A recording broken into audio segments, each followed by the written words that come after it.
नमस्ते, मैं डॉक्टर प्रीति गोस्वामी आप सभी का इस महाहार्दिक में हार्दिक स्वागत करती हूँ। हार्दिक मतलब जो हृदय से कहा जाए, जो हृदय से अनुभव किया जाए। हार्दिक मतलब हृदय जो है ना, उसे आयुर्वेद में मन का स्थान कहा गया है। अभी तक हम सिर्फ बात करते हैं कि रचनात्मक रूप से जो है वो हृदय 4 चम्मच का बना हुआ एक अंग है और वो जो हमारे शरीर में बहुत सारे महत्वपूर्ण कार्य करता है। लेकिन साथ ही साथ शाश्वत आयुर्वेद जो है उसमें हृदय को मन का स्थान भी बताया गया है। इसीलिए आप सभी का हृदय से हार्दिक अभिनंदन। हर साल 29 सितंबर को वर्ल्ड हार्ट डे के रूप में सेलिब्रेट किया जाता है और माधवबाग एक ऐसी संस्था है जो कि भारत को हृदय रोग मुक्त जो है वो करने का प्रण लेकर कार्यरत है। और इसी माधवबाग की फैमिली में आप सभी जुड़ चुके हैं। आप लोगों में से कई लोग होंगे जो कि अपनी हार्ट डिसीज को रिवर्स कर चुके होंगे, अपने डायबिटीज को रिवर्स कर चुके होंगे, कई इस यात्रा में अभी जो है वो अग्रसर होंगे। तो आप सभी को सबसे पहले तो उसके लिए शुभकामनाएं। अगर हम बात करें तो हृदय यह 3 अक्षर का बना हुआ शब्द है जिसमें र, द और य ये अपने अपने खुद ही एक अर्थ लेके चलते हैं। र का मतलब होता है टू टेक, लेना। द का मतलब होता है टू गिव, देना। और य का मतलब होता है प्रोसेस, मतलब ये लेन देन की प्रक्रिया। आप में से कोई बता सकता है कि हृदय क्या चीज है जो ले भी रहा है और दे भी रहा है? ये लेन देन किस चीज का कर रहा है हृदय, जिसके लिए उसको इतना महत्वपूर्ण माना जाता है? ब्लड। तो हमारे शरीर में ब्लड सर्कुलेशन के लिए सबसे ज्यादा महत्वपूर्ण जो अंग है वो है हृदय। हृदय एक मात्र ऐसा अंग है जो कि हमारे शरीर के शिथिल होने पर, जब हम सोए रहते हैं, जब हम निद्रा अवस्था में होते हैं, तो हमारे शरीर के लंग्स, लीवर, किडनी, ब्रेन सब रिलैक्स हो जाते हैं। लेकिन एकमात्र ये हार्ट है जो उस समय भी धड़कता रहता है। तो हमारा लीवर नहीं धड़कता, किडनी भी नहीं धड़कती, लंग्स भी नहीं धड़कता, धड़कता है तो सिर्फ हमारा दिल। लेकिन हम ना उसी का ध्यान रखना भूल जाते हैं। तो आज हम जो है ना वो हृदय के बारे में ही बात करेंगे। बिना रुके जो कर्म करे, बिना रुके जो कर्म करे, जीवन दे जो बिन थके। ओज का जो आश्रय है, प्राण जिसमें है बसे, वो है हृदय, केवल हृदय।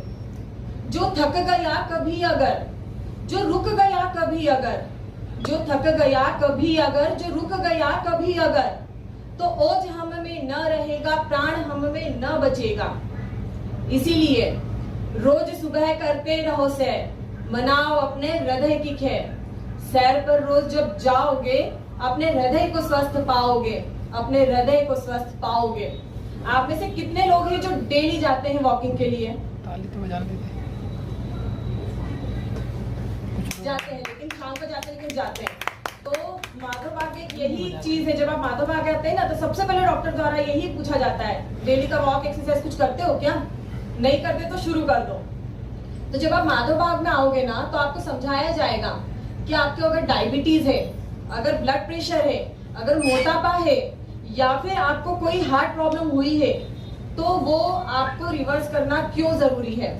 तो जैसा मैंने बताया, बिना थके जो कर्म करे, तो ये एक हार्ट ही है जो कभी रुकता नहीं है। लेकिन आप में से कोई मुझे बता सकता है जिनको हार्ट का ट्रीटमेंट चल रहा हो, जिन्होंने अपनी हार्ट डिसीज रिवर्स कर ली हो, कि ये हार्ट ने कभी तो इंडिकेट किया होगा ना कि अरे मैं थक रहा हूँ, थोड़ा मेरे सामने ध्यान दो, मेरी तरफ ध्यान दो। कुछ तो लक्षण दिखे होंगे, कुछ तो तकलीफ हुई होगी।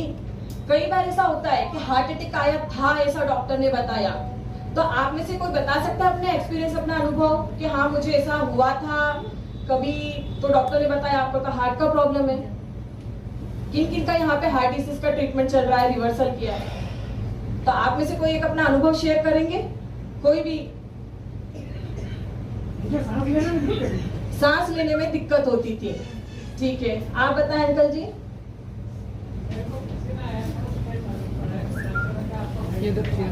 आ चुका है, लेकिन आज अंकल जी के लिए तालियां क्यों? क्योंकि इनका हार्ट थका हुआ था लेकिन कमजोर नहीं था। इनका हार्ट इतना स्ट्रॉन्ग था कि वो हार्ट अटैक को मात देके आज देखो अंकल जी बिल्कुल अपना हार्ट डिसीज रिवर्स कर चुके हैं। तो ये समझना जरूरी है कि एक्चुअली हमारा हार्ट के ऊपर ना हम बहुत ज्यादा लोड दे देते हैं और वो लोड देने वाले हम ही हैं, तो लोड को कम करने वाले भी तो हम ही हुए। हम संभलते हैं क्या? हमको पहले से अवेयर है क्या? हार्ट डिसीज होने के बाद भी हम संभले या नहीं संभले? कई लोग होते हैं जो आते हैं, माधव बाग भी आते हैं, हमारे पास आते हैं, अरे मैडम बहुत पैसा है, रहने दो। लेकिन एक्चुअली शायद आप लोगों में से जिन लोगों ने अपनी डिसीज रिवर्स कर ली है, वो बता पाए कि पैसे कुछ नहीं है उस जीवन के आगे।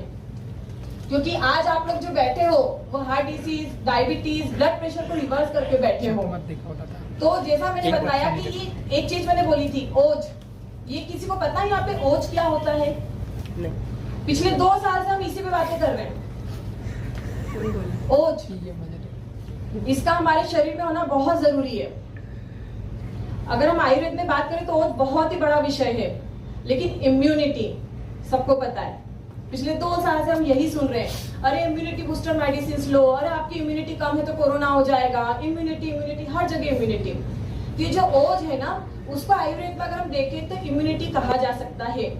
वैसे तो ओज बहुत बहुत बड़ा चीज है, लेकिन फिर भी हम इम्यूनिटी के रूप में उसको समझ सकते हैं। तो इस इम्यूनिटी का स्थान भी हृदय है। ये जो प्राण है वो भी हमारे हृदय ही है। क्योंकि व्यक्ति कोमा में चला जाएगा लेकिन उसका हृदय, हार्ट धड़क रहा है, तब तक उसे मृत घोषित नहीं किया जाता। तो व्यक्ति कोमा में है लेकिन फिर भी जीवित है। क्यों? क्योंकि उसका हृदय अच्छी तरह से काम कर रहा है। तो हमारे लिए ये समझना जरूरी है, जो कि माधव बाग हमें बताता है, कि हम अपने हृदय की कार्य क्षमता को जांच सकते हैं क्या? हमारा हृदय कैसा है हमें पता है क्या? क्या हम डायबिटिक हैं तो हमें हार्ट डिसीज हो सकती है क्या?